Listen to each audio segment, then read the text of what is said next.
Welcome to the BeWell program. I'm Dr. Ted Bender. I am a clinical psychologist and the CEO of the BeWell Network. My goal in this program is to educate people and the public about mental health and addiction. If you or a loved one is struggling, please visit BeWellRecovery.com. Our number is 866-317-8395. There is help for the many life obstacles we endure. Today, I'm really excited and pleased to interview actress and mental health advocate Stacey Dash. Stacey, welcome to the program. Oh, thank you so much for having me. I mean, what you're doing is so important. And I mean, this is a blessing for me to be able to be here. Yes, thank you for saying that. And I have 1,000 questions for you. We're super excited to have you here. I mean, you've been in the spotlight for decades with amazing roles like Clueless, one of the all-time classic 90s movies, Fresh Prince of Bel-Air, shows I just grew up watching, Renaissance Man, House Arrest, The Dawn, College Hill, many more. And aside from being a successful actress, you're also an advocate for mental health. Could you talk to us a little bit about what got you started in advocating for mental health and telling people about your story? Yeah, well, in 2016, I found myself in rehab. Um, I had almost died because my drug addiction my kidneys got so infected that my blood was septic and my organs were shutting down. So I was basically dying.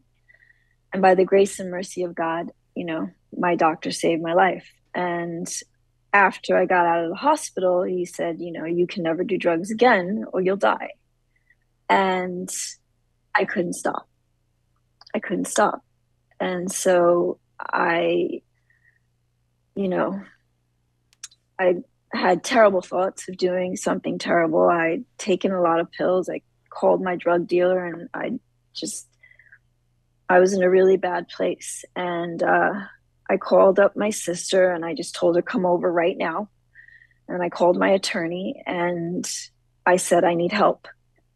And within 8 hours, there was an intervention guy at my house and I was on a plane to Utah to rehab. And yeah, I woke up in rehab completely. I was furious. I was so angry and at the world, myself, because both my parents were drug addicts my whole life. They never got clean. And I never wanted to be like them. And there I was, in a rehab. But I am now, today, 6 years clean. So I am so grateful. Thank you. I'm so grateful. Incredible accomplishment. I became aware of your story, I think last year.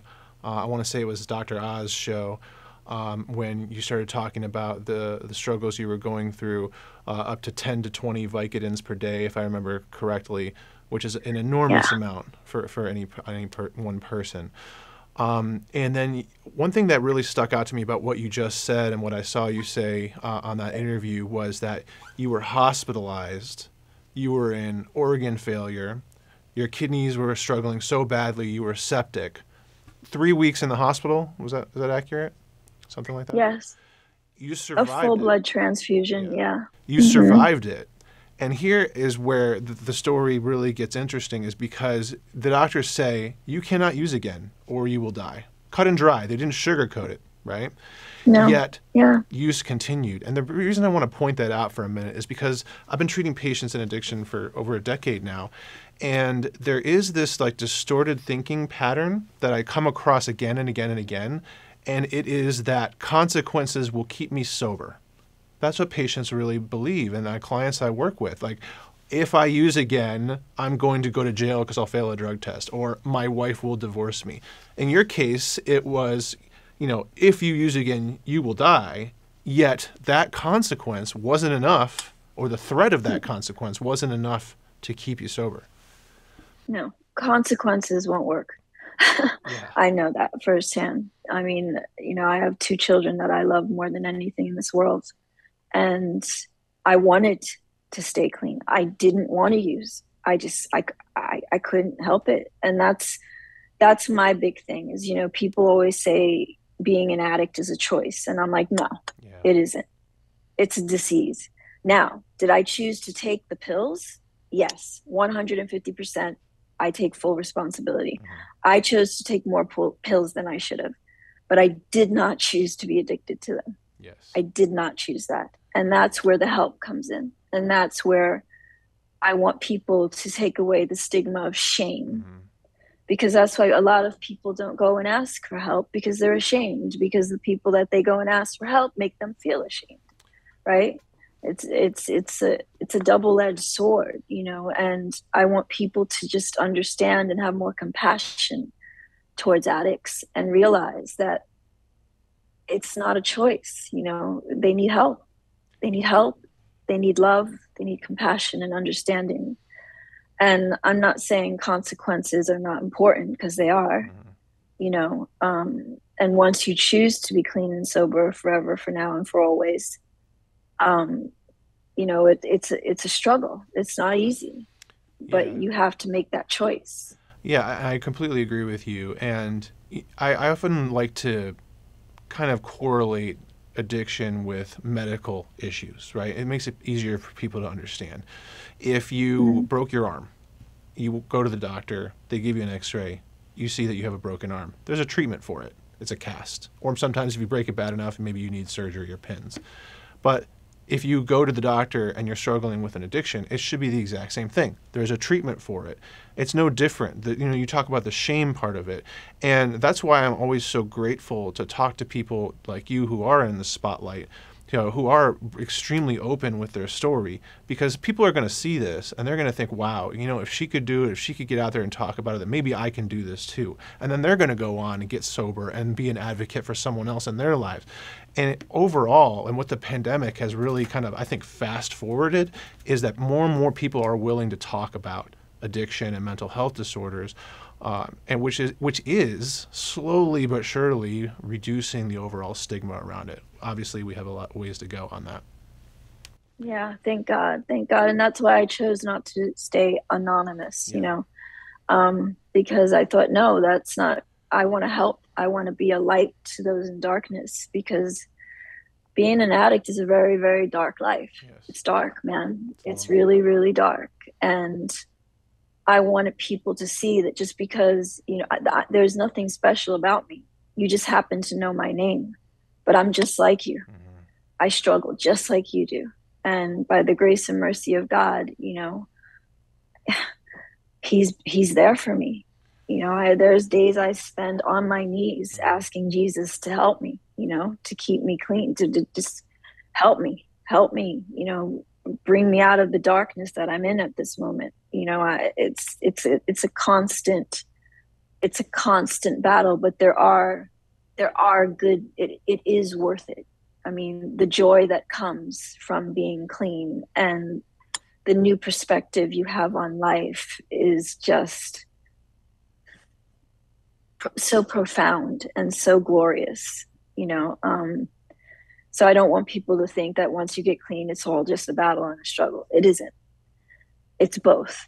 Yeah. It's both. It's another one of those kind of distorted thinking patterns that I run into a lot with people who are especially in early sobriety, is that they have convinced themselves that life can't be enjoyable or can't be fun without using. And I can tell you until you're blue in the face that that's not true, but until you've experienced that for yourself, you don't really truly believe it. And the only way you can experience that for yourself is with some sober time. Yeah, that's right. And work on yourself, Mm-hmm. really being able to go into that darkness in yourself, to really just let go of the rope and go fall into the abyss of darkness within yourself and look at who you are, where you've been, what you've been through, and be really, really, really honest with yourself and with God. That's something I tell people all the time. And it's not easy to do. It's not easy to say to yourself, I'm a selfish, self-centered, vain person. I don't, but you have to know what it is that needs to change in order to change it. Mm-hmm. Right. And for me, it's all about becoming a better person, becoming more Christ-like, and just being more loving and being a source of light to people in this dark world. So it's fair to say that your spirituality has been a big part of your recovery and ongoing sobriety. Oh, it's everything. It's everything to me. Yeah, it's what's kept me clean. It's what's kept me clean. AA meetings didn't work for me. Hmm. I think I'm not putting them down. I think they're fantastic, and I know they work for hundreds of thousands of people. They just didn't work for me. And my faith in God has been what's kept me clean. Jesus has kept me clean. You know, I'm glad you mentioned that. Thanks be to God. AA is the most commonly known support group in the addiction treatment industry, of course, and most people have heard of it. But it's not the only one, right? There are other types of support groups, and it's not a one-size-fits-all type thing. I've always told patients and anyone who I'm speaking to on the subject is that it doesn't really matter so much who your support system is or what your support group is or where you're getting your support, as long as you're getting support that you need to help you through. Yeah. So if that's AA, great. There's a million meetings across the country happening at almost every minute of the day, but there are spirituality groups. There are other Celebrate Recovery, which is much more of a faith-based type group. And it's incredibly important to find that support however it works for you and what works best for you. So I'm glad you brought that up. Yeah. If I could Exactly. switch topics a little bit, and this is just something kind of that amazes me. I've talked to a lot of very successful celebrities and sports athletes, and one thing that always surprises me, and always hard for me to understand, to reach the level of success and notoriety and skill that you have in your craft takes incredible amount of hard work, effort, determination.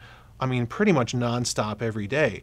And in reading about you and hearing some of your previous interviews, you did not grow up in a calm, nurturing environment. You grew up in a family that struggled with addiction themselves, and you very early on were exposed to not only that type of behavior, but drug use as well. How did you manage to be in that environment, be exposed to what you were exposed to, yet go on to be an incredibly well-known and successful actress? How did those two things line up? That always blows my mind and baffles me. I never understand how those two things can happen at once. How did you do it?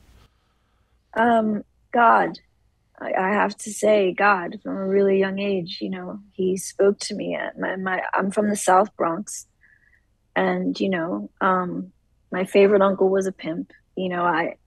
I come from a rough life, and I just third grade, I played Bambi. I was 8 years old. Yeah. I played Bambi's mother in a play, and that was it. After I did that, I knew I wanted to be an actress. So ever since I was 8 years old, I knew I wanted to be an actress. And my uncle, who was the pimp, is the one who always told me, Stacey, you can do whatever you want to do in this life. You don't have to stay here. This is not it. And I always dreamed of something bigger. I was always the kind of outcast in my family, and they called me Spacey Stacey because I was always imagining. But as I got older, it was rough. It was a rough life. I got angrier and angrier because where I come from, there's a saying, you'd rather be mad than sad, right? So I got very, very angry, but I had to be. I had to survive. If I didn't have the anger and the level of craziness I had, I wouldn't have survived. And I ran away from home at 17, and I never went back. And I went to the city, to Manhattan, and I just pounded the pavement and did everything I could because I was determined. I was just determined that there was something better. And God always whispered in my ear, keep going, and just don't let anything else deter you. The problem is that anger just is not sustainable. And I had my son at a young age, and that was also, I was in an abusive relationship. I was with a man who was beating me brutally and doing a lot of drugs at the time. And I didn't even know I was pregnant until I was past 4 months. And thought, I can't bring a baby into this situation. I can't. And so I was going to get an abortion. I was on the abortion table, IV in my arm. And I said, God, I couldn't stop crying. I said, God, you got to tell me what to do. And I don't want to sign. And God spoke to me like thunder and said, keep your son. He even told me it was a boy. And I jumped off the table, ripped the IV out of my arm, and started screaming, I'm keeping my son. I'm keeping my son. And my doctor said, just calm down. Let's do a sonogram. And we did. And I saw Austin's heartbeat. And I just knew. I was like, okay, it's going to be you and me. It's going to be you and me, kid. And I knew God was going to be with me. And so then my life, I stopped doing drugs. I mean, I didn't even do caffeine. I just lived for my son. And everything was for my son. I had, everything I did was to take care of my son. And I finally got away from that man. He stalked us for 3 years, but he finally stopped. And yeah, thank you, God, for blessing me with so much success that I had, But again, I was so angry, the anger, like I said, is not sustainable.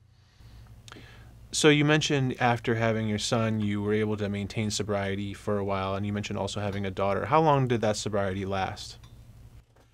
It lasted until 2009, 2010. I got a job in Atlanta, and I was struggling with, I would get these cysts on my ovaries that would burst, and so they were extremely painful. And so I was being given the pain pills for the pain, and I'd have to have them have surgery to have them removed. And so then in 2010, I just started to take more and more and more. And I then got thrust into the world of politics in 2012 and became a Fox News contributor in 2013, 2014. And that just made the stress of being a mother and traveling to New York, and there I was thrust into this world, of being a Fox News contributor with these lawyers and all these people. And I would get my talking points in makeup and have to come up with, what I was going to say about them, like 12 of them by in 2 hours. And then I would have to go throughout the day doing show after show after show. And I was just popping Vicodin like nobody's business because my mind goes so fast. The Vicodin would like slow my mind down so I could focus. So for me, it made me like the Ever Ready Bunny. It didn't make me tired. It just kind of evened me out and made me able to focus. And I didn't even think I was an addict. That's the crazy part, is that I didn't even consider myself an addict. Whitney Houston died, Prince died, Michael Jackson died. I didn't even think for 1 second, oh, Stacey, maybe you need to slow down. Not for a second. What were you telling yourself? I didn't think it. How did you justify the continued use? I just told myself I was in pain, and it helped, my depression. Yeah. It helped, made me feel good. It made me able to numb everything else. Because at the time I didn't know I had PTSD. I didn't know I had all these things. All I knew is that I had this constant hole inside of me, this constant aching, this constant anger, this constant, I was such an angry person. I was an angry, selfish, self-centered, arrogant person. And I'm so grateful. I'm really grateful that I had the fall that I had and that God saved my life, because it made me made me really look at myself and decide to make a change and give my life to God and become a better person. For our listeners and for those of you who are watching, I think something really important, what Stacey just said, and about post-traumatic stress disorder. So post-traumatic stress disorder can happen from an experience of one trauma or multiple traumas or traumas that continue over time.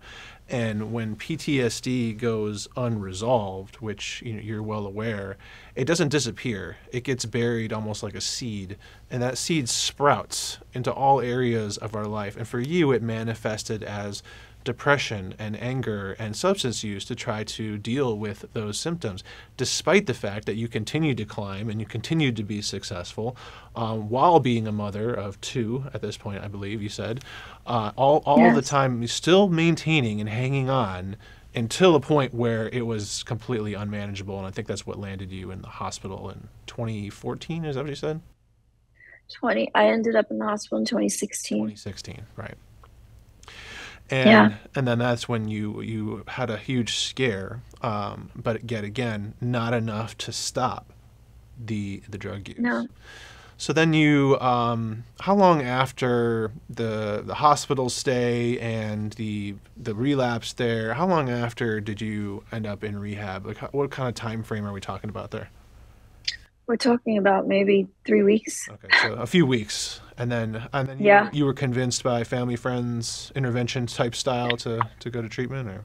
No, I was convinced by what I was about to do because of the fact that I couldn't stop doing the drugs, Right. and I wanted to stop. And I was like, okay, you can't live like this, and you don't want your children to see you like this. And I almost did something really stupid. Mm-hmm. Thank God I didn't do it. Like I said, I called my sister and I said, come over right now. Yeah. Because I realized that I wasn't in my right head. And I realized that I needed help. And so I asked for help. No one knew I was a drug addict. Yeah. No one knew. I kept it perfectly hidden. My children didn't know. My friends didn't know. Only my sister knew. Mm-hmm. Because, I was terrible to her, and I would make her get me my drugs when I needed them, But, this is all what happens when you're an addict. This is what you do. You become this really dark creature,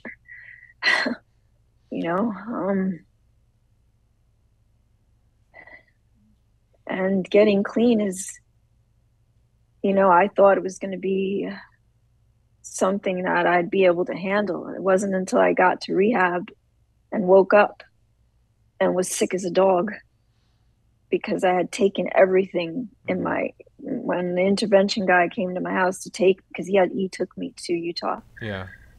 I said, oh, just a minute, I'll be right back. And he followed me because he knew what I was going to do. Yeah.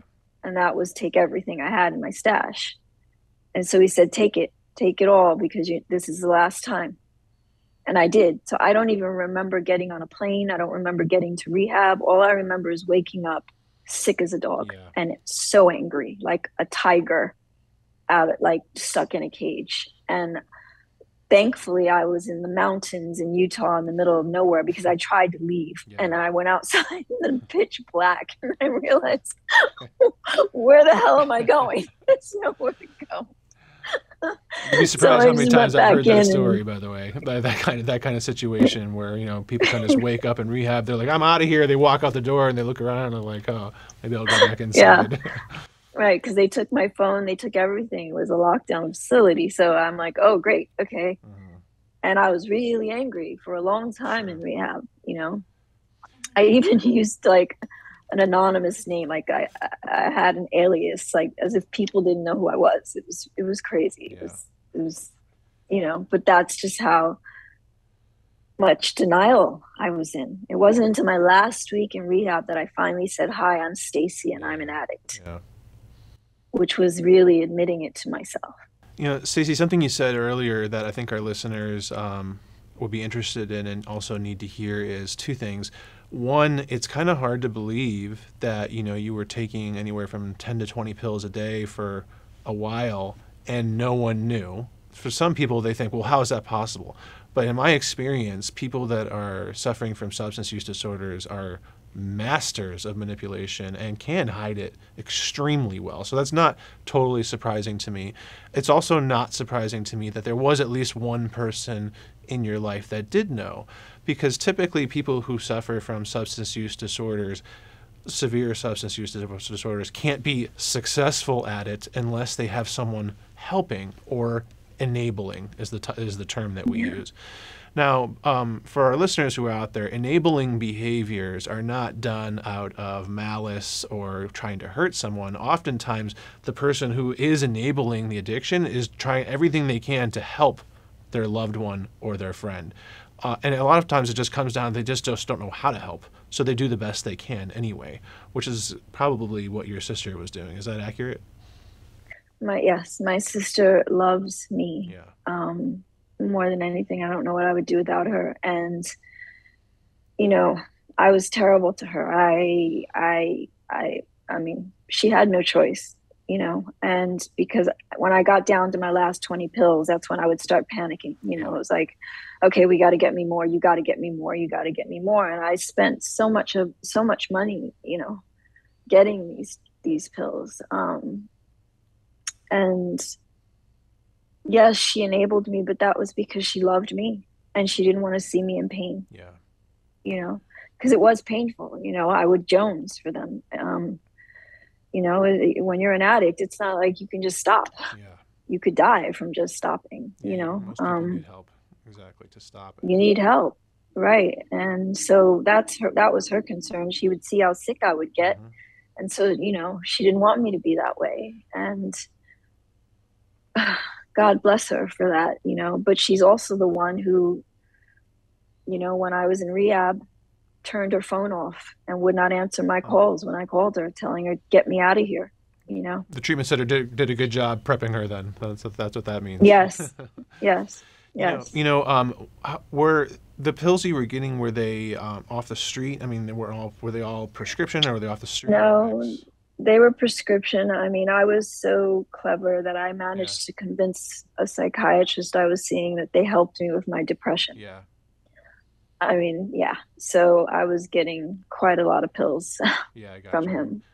And then I would just get them from different doctors. I mean, you know, and like you said, addicts are actors and addicts are incredible manipulators. And that's what I was, you know. And one thing to point out to people watching and listening, and if by now you haven't heard of the deadly drug fentanyl, you will. But one of the major scourge in our society at the moment is this drug, fentanyl, which is a highly potent opioid, which is used mostly to treat cancer patients or as a general anesthetic. It was never, ever meant to be consumed socially. And the reason I asked you about where the pills were coming from is because a lot of pills on the street that are repressed look exactly like your prescription medications you'd get from a doctor. But what's happening across the country is that fentanyl is being laced into these street drugs or these street pills that look like hydrocodone or Vicodin or whatever you're normally used to getting. And even small amounts of fentanyl are enough to kill you. And it's gotten so bad that we've lost over 100,000 people in the last 12 months alone to overdose death. Mm-hmm. And heartbreaking. Yeah, it is heartbreaking, and it's becoming more and more prevalent. It's cheap. It's coming into the country in droves. We're constantly stopping huge shipments. You know, one at LAX just a few weeks ago, and those are just the ones that are getting. Praise God. Right. Yeah. So it's incredibly dangerous to be taking pills, especially pills that you get off the street. And I just wanted listeners to be very aware of that because it could be the first and last time you ever do it because even small amounts are so deadly. So maybe switching gears a little bit, Stacey. Now you've had some real sober time under your belt. I'm sure that feels fantastic. Yeah. You know as well as anybody that it's not a get sober and you're done. It's a daily task, and some days are harder than others. And like you mentioned earlier, some days you're on your knees praying to get out of those dark moments. What advice would you give to our listeners who are maybe in early recovery or are thinking about getting sober, or what advice would you give to them to kind of help them through their journey? I would just say that, you know, it's a choice. And once you make that choice, you know, just stick to it. It's not going to be easy, but I promise you that if you just go to a power greater than yourself, you know, for me, I'm a Christian. It's Jesus, whoever your God is, a greater power than yourself. God will help you. You know, we can't do it on our own. We weren't made to. And if you just believe that and just move forward and get the help you need, get help, ask for the help. Mm-hmm. There is no shame in getting help. There is no shame. And I'm not going to tell you that after you get clean, you know, I struggled with shame and guilt for the first 4 years of my recovery. You know, I'll even say 5 years. It's not been till this, I'd say, past 8 months that I'm finally starting to forgive myself, which is the hardest thing, to forgive myself and love myself again, because I never knew this, Stacey. You know, I never knew unconditional love from parents. I never knew a Stacey who didn't use anything. You know, I didn't know who I was, which is why after I got clean, I didn't even know if I wanted to be an actress anymore. Right. I stopped acting. I didn't know what I wanted to do, you know, but I let myself take the time. I gave myself that grace, you know, to take the time to heal, to look inside, you know, knowing that I had PTSD, to get the help to know what those triggers are and, you know, what it is that upsets me, because sometimes you'll get upset, you don't even know why. Mm-hmm. So what I say to you is get the help, learn how to pray. God is real. You know, he's real, and he will help you. He will help you. He will help you. Like I said, there's nothing special about me. You just happen to know my name. And if I can do it, you can do it. You can do it. What are some of the daily routine changes that you've made, or what are some of the ongoing routines that you employ to kind of get through each day and maintain your sobriety? Yeah, well, the first thing I do in the morning is I pray. Yeah. The second thing I do is drink coffee. And then I work out. I have to be physical, you know, and I just do my best not to be in my head and remember that my thoughts are not all true. You know, they're not all true. And the most important thing I do is I don't look back. Don't look back. Do not look back. Forward. There's no use in living in regret, because regret just leaves you in the past with no hope for the future. Mm-hmm. Yeah. So just keep looking forward. You know, those demons behind you, they're done. They're gone. They're dead. They're slayed. That's it. Don't let them come back in. And when they try to, that's when God comes in, because only God can get rid of those demons, you know, that darkness. Only God can fill that hole inside of you. No drug, no amount of money, no amount of fame, no man, no woman, nothing else can fill that hole inside of us that we all feel sometimes, that darkness. I think I've always been a big advocate for physical fitness. I've always said, you know, as a psychologist, if I could wave a magic wand for every patient I've treated, the first 3 things I would fix would be adequate sleep, improvements in diet, and regular physical exercise. Doing all 3 of those things routinely make a significant difference. You also mentioned, you know, challenging those thoughts, right? And in the field, we call it challenging distortions or cognitive distortions, but it basically just means challenging the thoughts that you're having and not taking them as gospel truths, right? This happens to everybody. Right. Everybody has cognitive distortions or thought errors. People who suffer from mental health disorders and substance use disorders just have many more of them. But one of the things that we teach in treatment, and you probably learned in rehab as well, is how to challenge some of those thoughts. You know, if you get to the core of some of those thoughts, people with depression, for example, often feel unlovable. I'm unworthy. I will never be successful again. I will never develop any true friendships. But in and of themselves, those are often misguided or inaccurate, because if you have even one good friend, that thought isn't true. If you have even a little success, that thought isn't true. If anybody loves you or is in your life, then that thought isn't true. And it sounds like you've done a lot of practice with that and you've gotten good at it. And to our listeners and viewers, we teach this in therapy. It's something that does take practice, but you get better at it over time. It doesn't work as fast as popping a pill. right? No, But no. with practice and time, actual physical changes are happening in the brain that make this skill extremely helpful in getting through some of those moments. So it seems like you've employed some of those tactics. Yeah, and that's where the choice comes in. And even when you're in recovery, you still need help. You still need help. So you still, have to be humble yourself enough to say, hey, I need help right now. I don't know what to do. I don't know where to go. I don't know where I am. Some days I don't know who I am. I don't know what I am. I don't know what I'm going to do. And I have to say that. I have to be honest with myself and with God about that, and with my support group. I don't know. I don't, and it's okay. It's okay not to know. It's okay. That's the other thing. You have to give yourself grace. It's okay to feel bad. It's okay. It's just not okay to stay there. Yeah. It's not okay to stay. I always tell myself, I refuse to be a victim. I will not stay in victimhood. So I always call it going from victim to victorious. So yeah, it's okay to feel sorry for yourself for a second, but don't stay there. Did you Don't stay there. did you spend a lot of time working through your childhood traumas in therapy, or did you do that mostly in rehab, or did you continue that after rehab? I've continued that after rehab. I just went to an intense outpatient program Yeah. because I needed some help. Yeah. I was going through a dark period. I moved someplace by myself that's in the middle of nowhere. I don't know anyone. And I was feeling isolated. And so I was like, I admitted to myself, I need help. I need help right now because the negative thoughts, I wasn't able to fight them like I used to be able to. And so I went to an outpatient group and it was wonderful.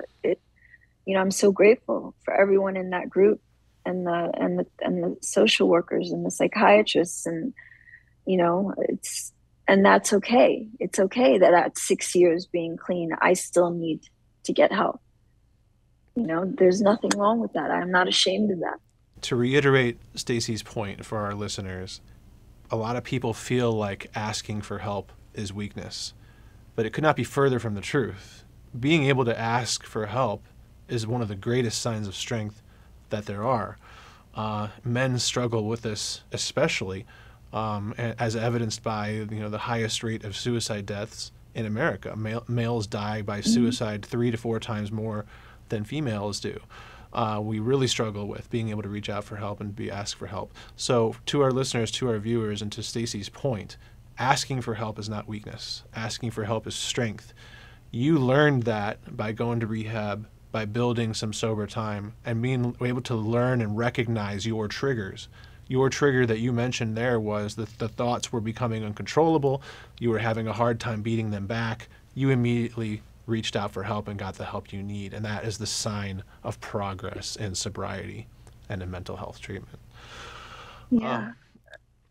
I would also say, find the things that you love and enjoy. For me, I love martial arts. So I study Okinawa karate, and that is like, I can't tell you. I also love riding horses. So riding horses for me is imperative to my life. My martial arts and riding horses are imperative to my life. My kids are older now, so they have their own lives that they're living. So, that's why it was such a hard time for me getting used to being alone without my children. So I have to start doing the things that I enjoy, which is part of loving yourself, forgiving yourself. Well, Stacey, you're doing the right things. Your story is inspiring, and it kind of paves the way for other people who are struggling as a how you got through it, how you went through all the struggles in childhood and all the traumatic events you faced. You witnessed drug use behavior at a very young age. You were exposed to drugs at a very young age. You went through and experienced some significant and severe trauma at a young age. Despite all of that, continued on, became extremely successful, got through this, put some sober time together, got to a point where you knew that you needed more help, went out and got it, asked for the help. And I think, what I'm extremely grateful for is that you're sitting here talking to me about it so openly today, because I promise you, someone's going to see this and they're going to get inspired and they're going to get help. And I can tell you that for a fact, because this has already happened. The podcasts we've done and the videos that we've done, and seeing celebrities such as yourself being so open and honest with what they've gone through and their struggles with mental health and substance use is already making a difference. We've only been doing this for a little over a year. So I wanted to really, really thank you for that. And lastly, by you speaking out and being so open and honest with your story, it is reducing stigma. Because one of those things that people think out there who maybe have never been exposed to addiction, or maybe you don't have a family member who suffered from addiction, the distorted thought is, oh, this just happens to people living under the bridge in LA downtown, right? It's not. Yeah. I have treated doctors, surgeons, you wouldn't believe how many nurses I've treated, lawyers, yes, homeless people, all walks of life, actors, actresses, sports players. I've treated a wide range of people. And one thing I can tell all of you is that addiction does not discriminate. It doesn't care if you are homeless. It doesn't care if you're rich or famous or poor. It doesn't care. It can sneak into your life when you least expect it. It can creep back into your life when you least expect it, when you had the surgeries and you had the pain. And it doesn't care who you are. And its only mission is to consume you. And kill you. Yeah, to kill you, yes. And by doing what you're doing right here today, you are making a difference, and you will be a positive spark for someone who sees this. Maybe to one of your many hundreds of thousands of fans across this country will see this, and maybe they're struggling, and then they'll make a change, and hopefully we'll get to hear about it. Stacey, is there anything I missed, anything I didn't ask that you'd like to say? No, I would just like to say to anyone out there who feels like you're not worthy and like it's too late and you've made too many mistakes, that's a lie. It's not true. You can be whatever you want to be that is good, and you are worth it. You're absolutely worth it, and you are loved. You are loved. You are loved. So please don't give up. Agreed. Don't give up. I agree. And I believe in you. To our listeners also as well, it's something I always like to bring up and talk about. If you are having thoughts of self-harm or wanting or planning to make an attempt on your life, one thing to know about suicidality is it is not a chronic, lifelong condition. It is often something that kind of comes and goes and can be overcome. And if you are having thoughts of suicide or you are having thoughts of self-harm, please reach out immediately. Call 911 if you have to. Call the suicide hotline at 1-800-273-TALK. There are people out there that can help you in those moments. And it sounds like that's something that you also did as well. You reached out to your support group. Yes. Once again, thank you so much, Stacey Dash, for your advocacy and for being on the show today. Thank you so much for having me, and God bless you for doing this. I pray it helps millions. It will. I guarantee you it will. To our listeners and viewers out there, please like and subscribe to our channel to stay informed. And remember, you are not alone. A better tomorrow is real. Until next time, I'm Dr. Bender. Be well.